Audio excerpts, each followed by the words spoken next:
अगर मैं सिर्फ आपको प्रॉफिट दिखाऊं तो शायद आपको लगेगा ट्रेडिंग बहुत ईजी है, लेकिन इसी जर्नी में मैंने लॉस भी किए हैं।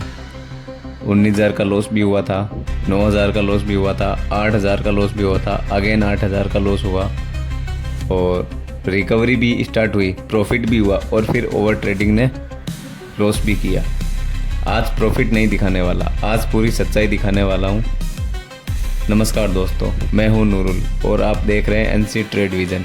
इस चैनल पर मैंने डिसाइड किया है कि जो होगा वही दिखेगा, प्रॉफिट होगा तो प्रॉफिट, लॉस होगा तो लॉस।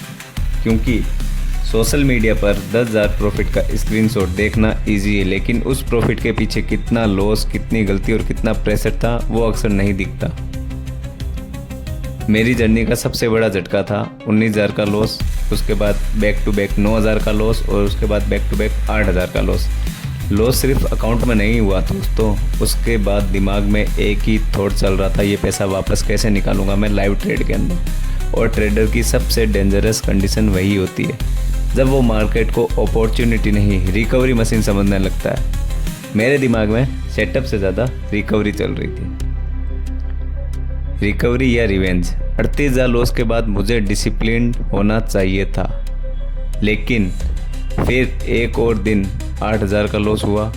यहाँ मुझे समझना चाहिए था कि प्रॉब्लम सिर्फ मार्केट नहीं है, प्रॉब्लम मेरी एग्जीक्यूशन है, मेरी साइकोलॉजी है, मेरी और ट्रेडिंग भी हो सकती है। लॉस के बाद ट्रेडर अक्सर क्वांटिटी बदलता है, जल्दी एंट्री लेता है और हर कैंडल में रिकवरी ढूंढता है। मैंने भी वही प्रेशर फील किया, मेरे अंदर भी जल्दी रिकवर करने का प्रेशर बिल्ड हो रहा था दोस्तों।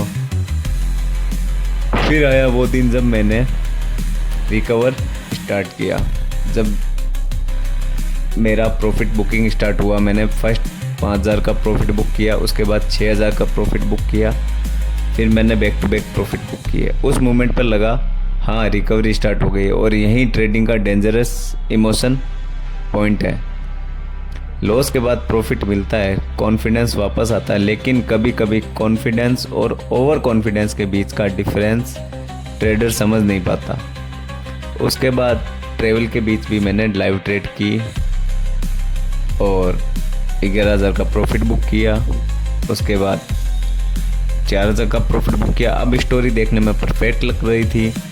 38,000 लॉस के बाद मैंने बुक भी किया, प्रॉफिट रिकवर भी किया, जो लॉस था वो रिकवर किया। लॉस के बाद बैक टू बैक प्रॉफिट, मुझे लगा डिसिप्लिन वापस आ रहा है, लेकिन असली टेस्ट अभी बाकी था। फिर वही गलती, फ्राइडे मैंने फिर ओवर ट्रेडिंग की और रिजल्ट रहा 12,000 का लॉस। सबसे बुरी बात लॉस नहीं थी, सबसे बुरी बात ये थी कि मुझे पता था ओवर ट्रेडिंग गलत है, फिर भी मैंने की। मार्केट ने मुझे कोई नई गलती नहीं सिखाई, मैंने पुरानी गलती मेरी रिपीट की। नॉलेज था और डिसिप्लिन टूटा।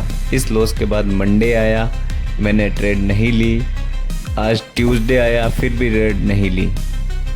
डर गया था, हो सकता है लॉस का प्रेशर था, लेकिन मैं हीरो बनने के लिए झूठ नहीं बोलूँगा, लेकिन एक डिसीजन क्लियर था। 12,000 लॉस रिकवर करने के चक्कर में 25,000 का दूसरा कांड नहीं करना। पहली बार मुझे सीरियसली समझ आया नो ट्रेड भी एक पोजीशन होती है। तो मेरी जर्नी में सच क्या है? 19,000 का लॉस भी सच है, 8,000 का लॉस भी सच है, 10,000 का प्रॉफिट भी सच है, 11,000 का प्रॉफिट भी सच है, 4,000 का प्रॉफिट भी सच है, 8,000 का प्रॉफिट भी सच है और 12,000 का रिसेंट लॉस भी सच है। ट्रेडिंग को सिर्फ प्रॉफिट स्क्रीनशॉट से जज करोगे तो आधी स्टोरी देखोगे। Real journey profit versus loss नहीं है, रियल जर्नी है डिसिप्लिन वर्सेस इमोशन। मैं नहीं जानता मेरी रिकवरी कितने दिन में होगी, मैं ये भी प्रॉमिस नहीं करूँगा कि अगला ट्रेड प्रॉफिट में ही होगा, लेकिन एक प्रॉमिस खुद से कर रहा हूँ, रिकवरी जल्दी नहीं, सही तरीके से करनी है, सेटअप के अकॉर्डिंग करनी है और सेटअप ढूंढना है मार्केट में। अगर आप मेरी रियल जर्नी देखना चाहते हो, प्रॉफिट भी, लॉस भी, गलती भी और सीखना चाहते हो, और मैं मार्केट में कैसे कमबैक करता हूँ, तो एनसी ट्रेड विजन को सब्सक्राइब कर सकते हो। और कमेंट में एक बात सच सच बताना, 12,000 लॉस के बाद आप मंडे को ट्रेड लेते या वेट करते?